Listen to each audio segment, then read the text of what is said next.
Today on an all-new Dr. Phil. Everything she knows about her husband. Are you telling the truth or are you not? No, I'm not. Is a lie. My husband has been leading a secret life. Now, You need to own up to what you've done. what he's about to reveal Let's just get it out. will shock her. I'm disgusted. And when he finally comes clean, That's something she's never known. You're putting my life in jeopardy and our children's. things get dangerous. We're lucky the police didn't come knock down our doors. Oh, this isn't over. Let's do it.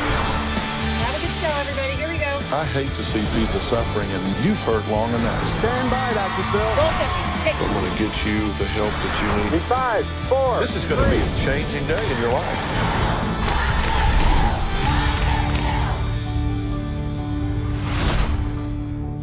Imagine just another normal night at home. Your spouse is putting your kids to bed, and you decide to just lounge around on the couch, catch up on some TV. And that's when you see your spouse's cell phone. Do you pick it up? Do you take a peek? Well, Danielle says her curiosity led her to check her husband John's cell phone while he was putting their 5- and 8-year-old children to bed. After nearly 10 years of marriage, she says she never expected to see the shocking solicitation discovered on her husband's phone. John was, quote, looking for a 4 a.m. hookup. The question was with whom? Danielle says her husband has been living a secret life that she knew nothing about. Take a look. John and I met in 2002. I was 21. We got married in 2004. In the beginning, our relationship was awesome. I had no idea my husband had been leading a secret life. One night, went onto our computer. I saw a picture of a man's privates. I said, what is a man's privates doing on our computer? And he just kind of denied it, and he got angry. And he blamed it on my mom. That kind of gave me a red flag, but I just kind of brushed it off. In 2010, one night, I went into John's email account, and this is where I found email from this man. Harry, we are a bunch of married men that go to a hotel for group sex. What are you down for? And my husband said, I'm down for anything. I threw his phone right at his head. And I said, who's Harry? And he looked in shock, guilty. And he told me that he just wanted to meet some people and have beers and eat some burgers and watch football with. That was his reasoning. I did not believe him, no.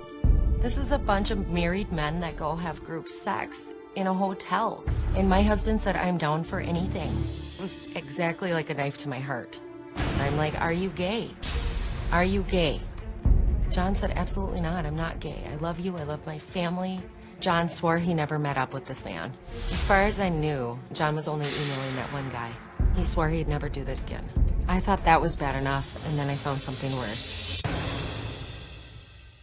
Something worse. The next secret put her into such a rage that she beat her husband up. Take a look.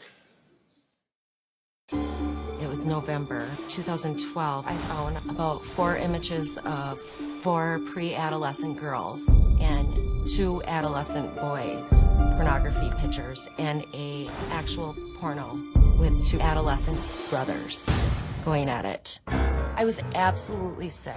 I mean, nauseous, because this is my life. You know, like, get it together, Danielle. What am I gonna do? What am I gonna do? So I went up to the bedroom. I, like, pretty much pulled him out of bed. And I said, what the are you doing with children's pornography on our computer? What the are you doing? John begged me, please don't call the police. And I said, you, John, I'm calling the police. This is against the law. Hey, tell me exactly what you need to speak to an officer about so I know who to get. Child pornography, I don't know. Yeah. Okay, I'm gonna send him over. The police came and took our computer. It's an open case, and I have no clue where the police stand with it right now. John's explanation for having that child pornography, he said he clicked into one thing and it led to another thing, and then it, you know, it downloaded on our computer, and I said, that is.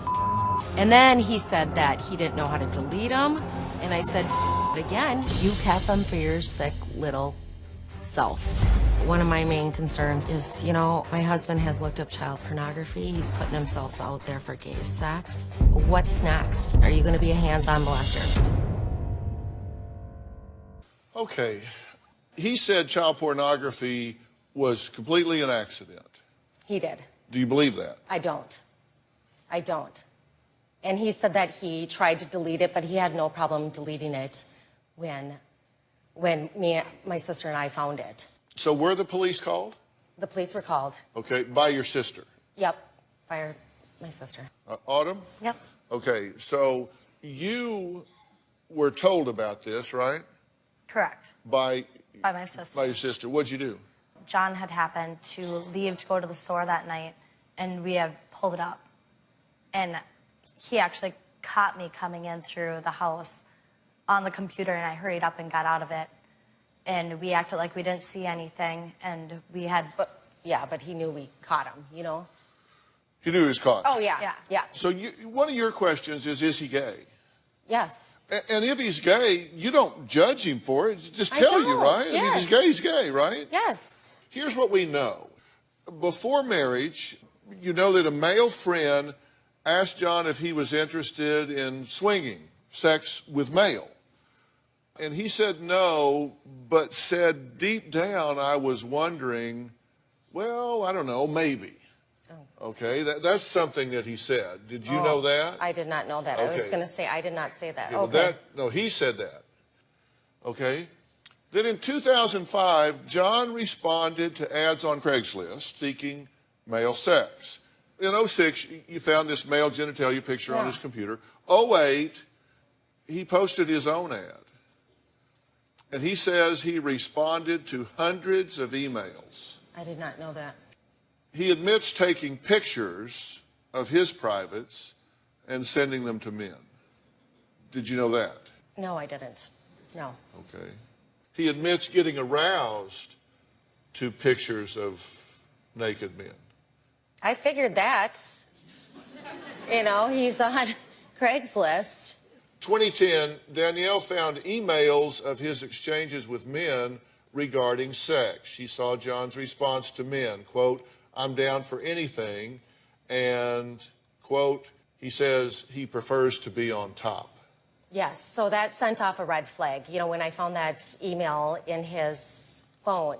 So is that the first time that a big red flag was slapped was in 2010? Absolutely, yes. Because, I mean, I felt like a Navy flag man was up there the 5 years before that. You know what? Believe me, I feel like that. I feel like I've been a fool. But there are some things you didn't know that I've told you today. Yes. Okay.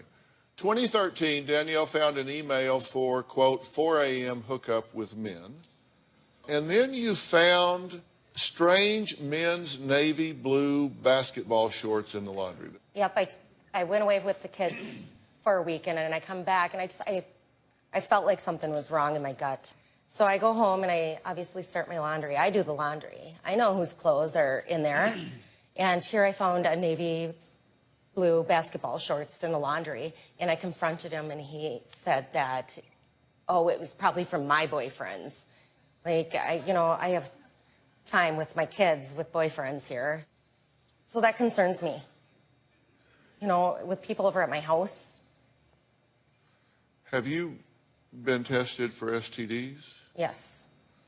And recently? After this whole stuff happened, not recently. Okay, look, no matter how flat you make a pancake, it's got two sides. Absolutely. When we come back, John tells his side of the story. He says he has a perfect explanation for all of this. We'll be right back.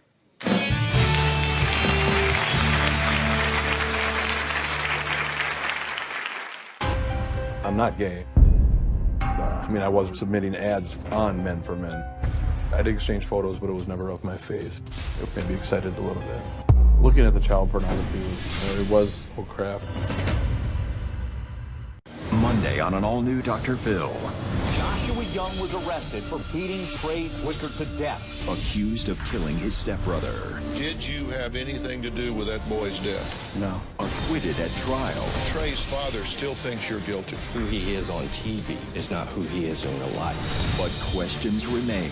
You're saying that young man woke you up to go hide a murder weapon and clothes? Yes. You didn't tell anybody that someone had confessed that murder to you? Josh, are you the real killer here? I don't know this lady. What do you mean you don't know her? You left the barbecue to go sleep at her house. I want to get to the bottom of what happened here. In an exclusive prison interview, I think everybody knows who killed Trey. Josh's father drops a bombshell. You will not believe the shocking things he said to me. That's Monday.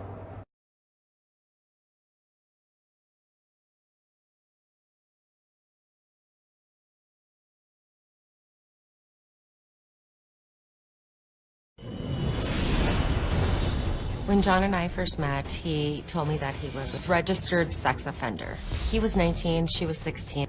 John was convicted of statutory rape and was put on sex offender list. I really did kind of question his story. I felt there was something else, but his story never really changed, so I feel like it was the truth. So, was he a registered sex offender when you met him? He was. Was he a registered sex offender when you married him? He was. And this was for a level 4, Yes. having sex with a minor, and statutory rape. And so you knew that going in. Yes, I did. Let's hear from John. By no means am I gay, and I am not attracted to children. Danielle thinks that I've hooked up with the guys that she's read in the emails, but in actuality I haven't. It's all been just a fantasy world. I'm not gay. I mean, I was submitting ads on Men for Men. I don't know why that intrigued me. I'd exchange photos, but it was never of my face. It was either of myself, you know, genitalia or whatnot. But that was it. It was, in my mind, forbidden, taboo, which I think kind of spiked my curiosity and maybe excited a little bit. In the 5 years I was doing it, a couple hundred different men back and forth, you know, but I never hooked up with any of them. Looking at the child pornography was definitely a big accident. I think when I was seeing the images, you know, it was, oh crap, oh my God, but for some reason I viewed them. You know, I went back and viewed them a couple other times rather than just the one time. I don't know why. I don't know why. When Danielle found the child pornography on my computer, well, she punched me in the chest and the shoulders, she smacked me in the face, she scratched my head, my back. She was upset. What is it going to take for you to believe me? So you keep doing it over and over again. I was sexually turned on by looking at the images of the men and responding with the men, but I never was attracted or sexually aroused by the images of the child pornography. I feel ashamed of what I've done. It makes me very sad that, you know, there's a chance that I could go to jail and will be separated from my kids and my wife. The last thing that I want to do is to break up our family. My family is by far the most important thing in my life. Okay. John, I'm glad you're here. I don't know if you consider yourself to be gay or you don't. If you are, I certainly don't think it would be something that you would be ashamed of, need to be ashamed of. I wouldn't be ashamed. I would not be ashamed. That's not, of course, I'm kind of a gay rights advocate for that. I think people have the right to choose and be who they want to be. And I know a lot of people may disagree with that, and I'm sorry, but I certainly would hope you wouldn't be ashamed of that if it is who you are, and I'm not saying it is, but I mean, the point now is we need to be honest. It's time to be honest. Our viewers at home are just blowing up. I bet the audience in here has got thoughts about it. Sorority Doll says, how many red flags does it take before you wave the white one? Get out now or keep getting hurt. Buchichu said she never would have expected this from him. Really? He was a registered sex offender when you met him. Scream for Justice says a sex offender is a sex offender. Why would you take the risk? So those are some of our comments from our viewers watching live right now. So is she overreacting to all of this? I don't think so. If I was in her shoes, I'd probably react the same way. I want to forgive what I've done in the past and work on us as a marriage and a family. Okay, and what have you done in the past? For the posting on Craigslist, the responding of ads, and the child pornography. It just happened back in October, you know? It happens year after year, John. I've absolutely put a wall up, and I've got to save every dollar I have to try to get the hell out of there, you know? I'm just kind of holding on somewhat to see what happens with this case, you know, if you're going to jail. So you've been on Craigslist. Correct. And you have talked to men about hooking up, having sex, that sort of thing, correct? Correct. Why? Prior to Danielle and I being married, I mean, I had sexual encounters with men before. Prior to our marriage. And I don't know if just the responding of the ads kind of brought me back to that. So you have hooked up with people? Not since we've been married, no. But you had male sex before you were married? That's correct. That's something she's never known. How do you feel about that? Well, it's not a big surprise. I mean, really, with him placing these ads on Craigslist, I'm sure you've had sex with men during our marriage. I have not. Okay, we'll see. Yeah. Well, now it's time to own it, John, you know. That's why we're here. Real. That's why I'm here. That's why I wrote. All right, I'll tell you what, let's take a break. Next, John says that Danielle is not so innocent herself.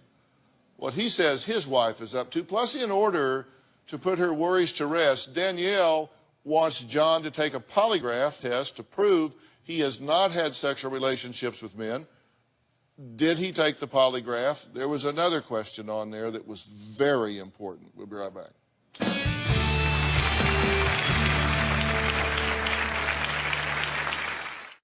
You've all heard me talk about Doctor on Demand, the exciting new app that my son Jay and I created that allows you within seconds to visit face-to-face with a board-certified doctor using your smartphone. Now, usually our Doctor on Demand visits cost just $40, about the cost of a copay. But we have been tracking the cold and flu outbreaks, and since Jay and I own the company, we get to make the decisions and have decided that from now until February 28th, all Doctor on Demand calls are free, instant and free. Download the Doctor on Demand app from iTunes App Store or Google Play and talk to a doctor now. And yes, it's free until February 28th.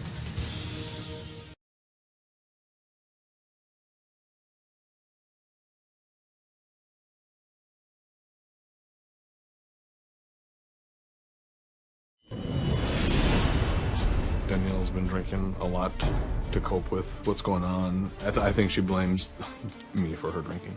I am disgusted by what John has done to me. My drinking is sometimes self-medication. When she starts drinking, she can't stop. If Dr. Phil was to ask Danielle to stop drinking, I don't know if she would stop. She doesn't think she needs to stop. Okay, are you drinking to excess? Yeah, I probably have a few too many a couple times a week. So, yeah, absolutely. A few too many a couple times a week. Yes. Have you cheated on John? I have. I have. And how is that okay? That is not okay. Two wrongs don't make a right. But you know what? I feel like I'm very revengeful. You know, I just kind of want to make him hurt as much as he's hurt me in a way, which it's not right. I know that. I know that. So there's some debate here. John says that you've had 2 affairs. You say 1. Well, Your sister says no. It was 2. Yeah. 1 was for revenge. Yeah. Right? Yep. Well, pretty much both of them were. It wasn't an ongoing thing. So it is twice, not Yeah. once. And when was the last time? After I found the child pornography in 2012. Okay, so that was over a year ago. Yeah, it was over a year ago. Nothing since then? No. Now, I said, here's what we know about John. Here's what we know about John's allegation about you having an affair. He says in 2010 that you admit to 1 affair, 1 night revenge sex, 1 night stand as an blank you after finding John's email. Absolutely, yes. Right? I went out that And then Very your next sister night. Autumn says that you had 2 affairs. It's the same person. Just twice? No, just once. Okay, well, who's the Just other one. who's the other person? There was no other person. Okay. The other person was in Kansas. I'm sorry? Yeah, that was in. The other person was in Kansas. That was that. So there was 2. 2010. It was 2 times in Kansas. Once. John. No, the one night when you went to the bar. Yeah. And then you said you also met up with a guy from the baseball team. I did not. Yes, you did. You admitted to that. I did not. That is a lie. That is a lie. You admitted to the guy on the Why baseball would team. I come fess up now? You know? That's why I asked. That is a lie. So, yes, twice. He says you often don't come home at night. Sometimes Autumn and I work together, so I sleep over at Autumn's house. You know, I'm not perfect. I know that. I know that. So both of you are doing things that are destructive to this marriage. Absolutely, yes. Okay. I'm interested in how much truth-telling you're willing to do here. You say that you were convicted of a 4th-degree felony for statutory rape and put on the sex offender registry, correct? Correct. Criminal sexual misconduct in the 4th degree. Have you told her the complete truth about that conviction? I believe so, yes. The only thing that she didn't know would be you met her that one Thanksgiving. I told you about that. I don't know if I didn't tell you like convincingly though. And she her. was 15? I believe so, 15 or 16. I was 18. And you understand there are severe criminal penalties Absolutely, for this yeah. kind of thing. And the reason I'm talking about what was actually done is because if you didn't go to trial, that means you pled. Did you plead? I believe that's the way that the prosecuting attorney. Yeah, and there's generally a reason they plead. They plead down. You know, I'll take a lesser offense than what actually happened if we don't have to go through a trial. Right. So what did you plead down from? I can't remember, honestly. I didn't have an attorney. I had a public defender, and he said that that's the case. I know that they originally accused me of having sex with her, which is absolutely a lie. I did not have sex with her. And you never really investigated what really took place. I didn't. You clicked on it knowing it was child pornography, and you saved it to a file, and then you went in that file and looked at it multiple times. Correct. I mean, we're lucky the feds didn't come knock down our doors. Oh, this isn't over.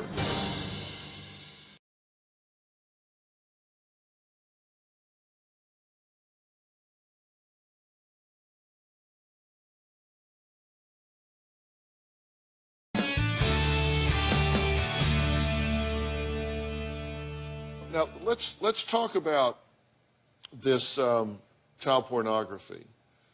You say that this was just purely an accident.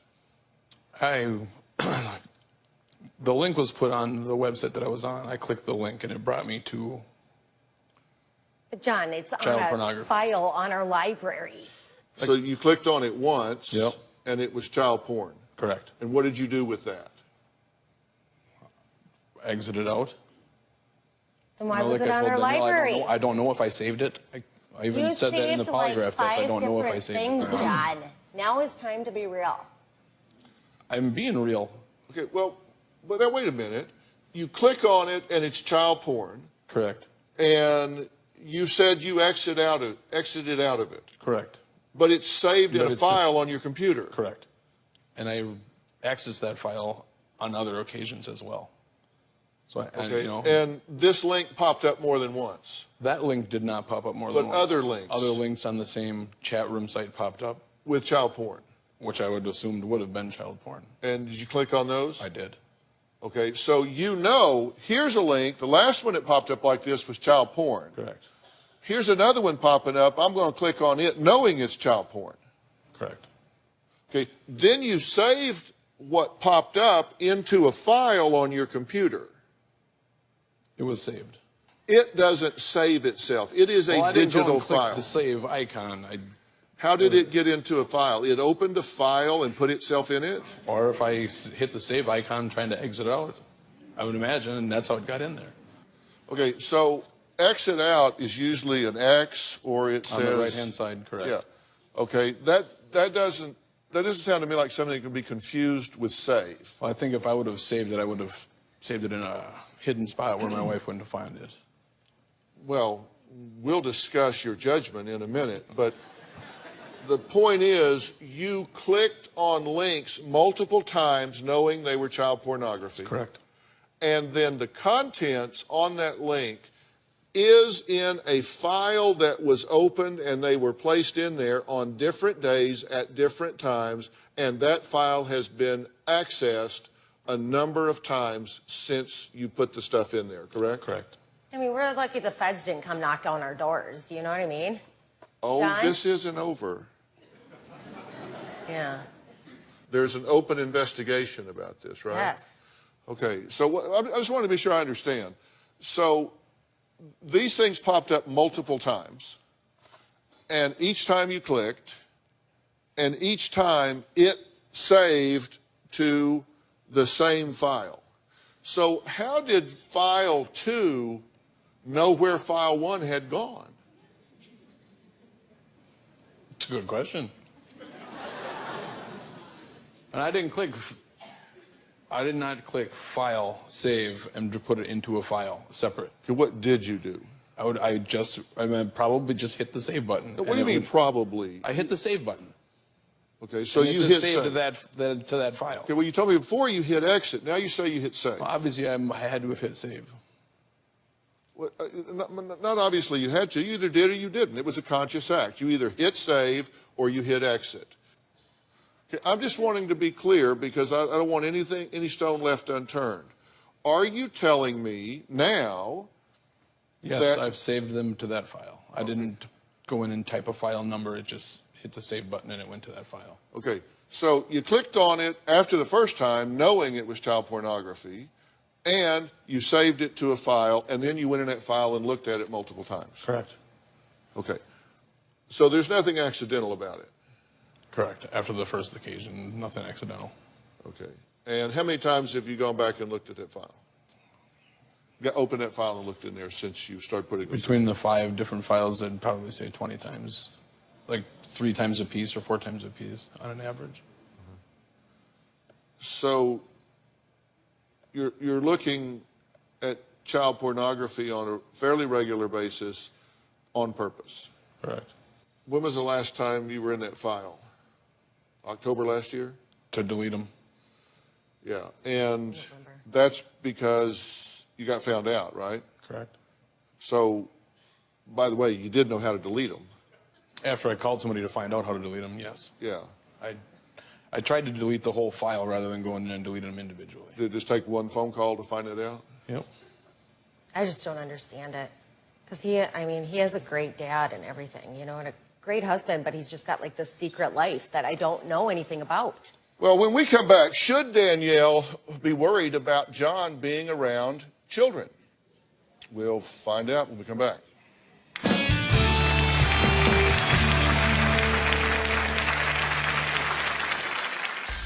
I took off my wedding ring back in 2012, and I haven't put it back on. I believe it's just been the mistrust. I feel that I'm pretty much done. So I'm never putting back on that ring, never. Monday on an all-new Dr. Phil, a brutal murder. Did you have anything to do with that boy's death? No. But from prison, his father drops a bombshell. You will not believe the shocking things he said to me. That's Monday.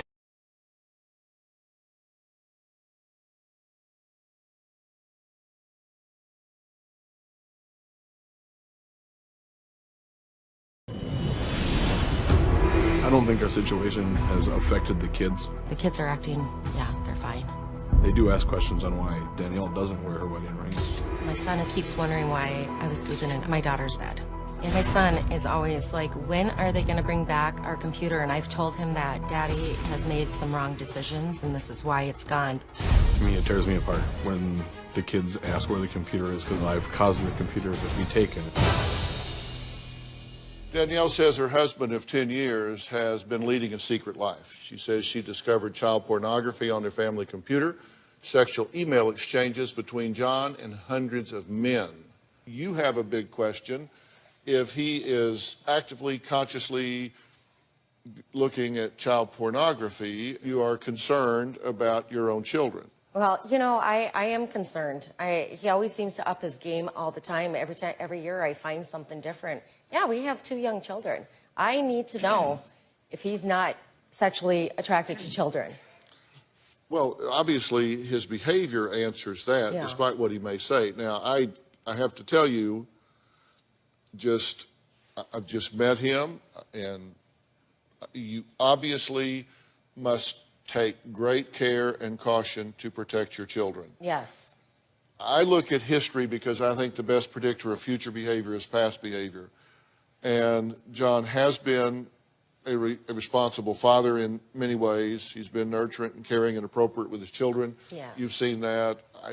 If there's evidence to the contrary, then that changes. But history-wise, I don't think that has happened or is likely to happen. Am I right about that? Yes. So I just call them as I see them, and I'm telling you, I don't believe that. I'll tell you what else I don't believe. I don't believe that you have not had sexual contact with a male in the, how many years you've been married? 10. 10 years that you've been married. I absolutely do not believe that. I don't even almost believe it. I don't sort of believe it.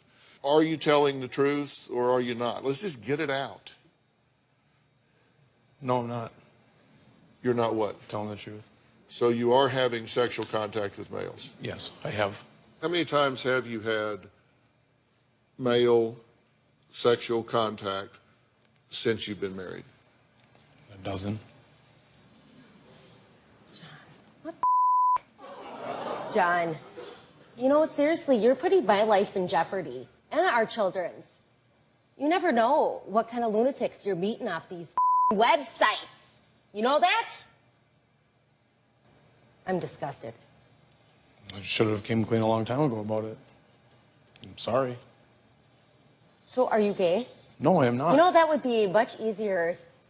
I am not. Much easier. Not. Do you consider yourself gay, John? I do not. Do you consider yourself bisexual? I don't consider myself bisexual, no. Well, let's look at some definitions. I mean, maybe this is... No, I'm being serious. Because sometimes I assume people know certain things that they may not know or have symbols to represent things to themselves. Gay are people whose enduring physical, romantic, and or emotional attractions are to people of the same sex. Does that describe you? No. All right, bisexual. An individual who is romantically and or emotionally attracted to men and women. Impartial, I guess. I'm not romantically or emotionally attracted to men.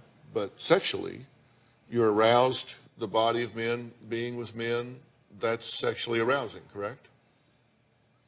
Okay. There's bicurious, which is a curiosity about having sexual relationships with a same gender sex person, but you've gone past curiosity and to sexual, so it's not bicuriosity, it's bisexual. And I don't know whether you're bisexual or gay. I think most people would push the bisexual button if they were voting here, and maybe you're in denial about it. I don't know. I'm just trying. I don't want you to lie to her or yourself. I think that's what you've been doing for many years. Is because lying it is to yourself. I mean, it is what it is. The problem here is lying about it. Because whether it was with a man or a woman, you're cheating. We asked you to take a polygraph. Correct. And we had you do it with Jack Tremarco. Correct. This is sealed. I haven't broken the seal on this. We asked some questions in here that I think you want to know the answer to. Absolutely want to know. As do I, because one of the important questions in here is With the to children. do with sex with minors. Yes. So here we go. Question number 1, after age 25, did you ever have sexual contact with a minor? And then question 2, after your 25th birthday, did you ever have sexual contact with a person under the age of 18? And your answer was? No. The results are that John, he passed with a +10. Okay. Which means it wasn't even a close call. Okay, good. After age 25, did you ever have sexual contact with a male? And you said that you would not answer that question. And Jack's note here is John wouldn't answer it because he admitted that he has had sex with a man 25 to 50 times. Is that your estimate? I thought we said 15 to 20 times. Let's be real, John. That's what I thought I told him. Okay, well, what about the Craigslist ad? It said bottom man, but willing to be or top man willing to be a bottom man. You know, John, you know, I know these terms now. So I don't know about what together. about the women on women stuff that you've had in the past? I've never, whatever. That was never like that, John. So, Well, it happens. You know. You've done it. Not even in the same category. What? I'm just asking. There was liquor involved. I don't know. Me and another girl were kissing, but whoopty. I don't know. I don't And feel you're like fondling and everything too. I mean, But it's not even in the same category, John. I'm not Well, why going not? on the internet looking for gay sex. I'm not going to look for women and have sex with these lunatics. Where does all this lead us, and what is John's exposure here? We're going to speak to one of the leading experts from a task force that deals with exactly this kind of activity when we come back.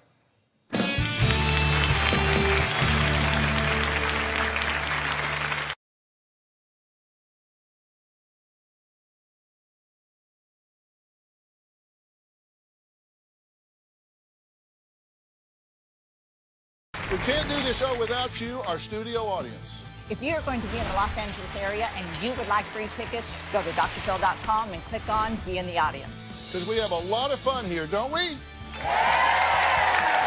you can call 323-461-PHIL. That's 323-461-7445. Danielle says she's worried about her children and other children around John. We've done a polygraph, and apparently that's not an issue. Someone's been on the show before, Special Agent and Supervisor for the Wyoming Internet Crimes Against Children Task Force, Robert Lazenby, has been working with the FBI on investigations into people processing and sharing child pornography. He's joining us now via Polycom. Robert, how are you doing? Good to talk to you again. I'm doing well. Thanks for having me back. Well, where do you come down on all of this? Well, first of all, this being an open investigation, I kind of cannot comment on this particular case. Right. But during your interview, you hit on some pretty important factors, that being the Child Pornography Act. One of the things we do look at dealing with people that have child pornography is the fact, how many images do they have? How many times have they been accessed? Did they purposely receive the images? Did they view the content more than one time? Again, this being an ongoing investigation, those results will eventually come out as soon. Right, and I assume that in terms of prosecution and how this is regarded, the more voluntary they are, we're talking hypothetically now, not this case, but the more voluntary the participation, the frequency with which these things are looked at, and then also whether they are distributed on to others, all of those things make this more egregious in the eyes of the law. Correct. The three things, or the three major things we look at when dealing with child pornography is the crimes fall into either possession, distribution, and receipt, which are kind of combined together, and production. Obviously, somebody that's producing child pornography is more egregious in our mind than somebody that is simply possessing child pornography. Yeah. We have several cases where people are only charged with possessing child pornography. Now, whether they got that on purpose or not is open for discussion. But if somebody receives child pornography but maintains it, at some point they become culpable for possession of the child pornography. All right, now let me ask you, for all of our viewers here, let's say you're on your computer and you do get something sent to you, some spam comes up, it pops up, and it's child pornography. What should they do? Well, several steps. The first thing to do is delete, and it's honestly not that tough to delete a file. We would prefer that they would contact us as law enforcement because they received the file from somebody. So there's somebody out there that's sending the child pornography on. And of course, we would like to investigate that purpose, find the source of that material. How often does that happen, that they accidentally get it? I've had it happen in my 12 years doing this type of crime one time. All right, I got it. Listen, that is very helpful information to our viewers. God bless you for your hard work, and a special thanks to Robert Lazenby. Robert, thank you so much for joining us. Thank you. All right, coming up, now that Danielle has some answers, what should she do? My advice for both of these folks and for this family when we come back.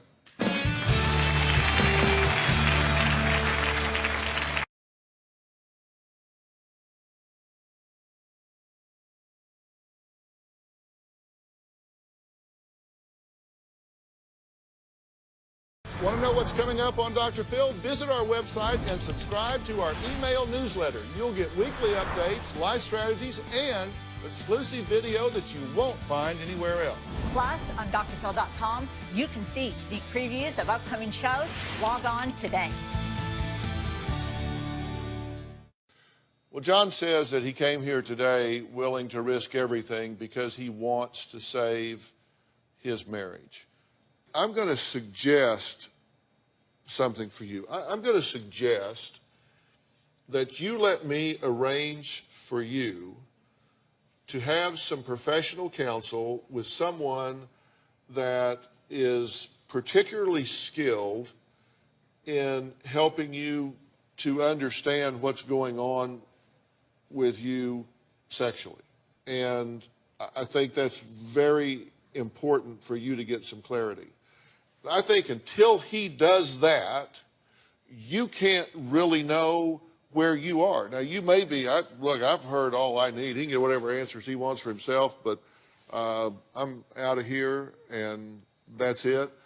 If that's where you are, it's where you are. But I do think there is some sense to helping find out what's going on here and why he's doing what he's doing. And right now, I'm not really interested in putting either one of you into a couples therapy at this point. That may happen very soon, but I'm going to recommend that each of you have an opportunity to get your bearings emotionally and mentally before any decisions are made. And that's our gift to you. We'll arrange that. We'll set it up for you. Thank you. There'll be no cost to you. You just have to be willing to invest the time in this. Are you willing to do that work? Absolutely. What do you want? I want us to be right. And to do that, you understand, you got to be real honest with yourself and then ultimately with her. I want to give a special thanks to Jack Tramarco for all of his help today. Certainly, thanks to Robert Lazenby, who has done so much of a great job leading that Wyoming task force up there. For more information about today's show, you can log on to drphil.com. Thanks for being here. So long. We will get to work on this right away. I will get this set up right away.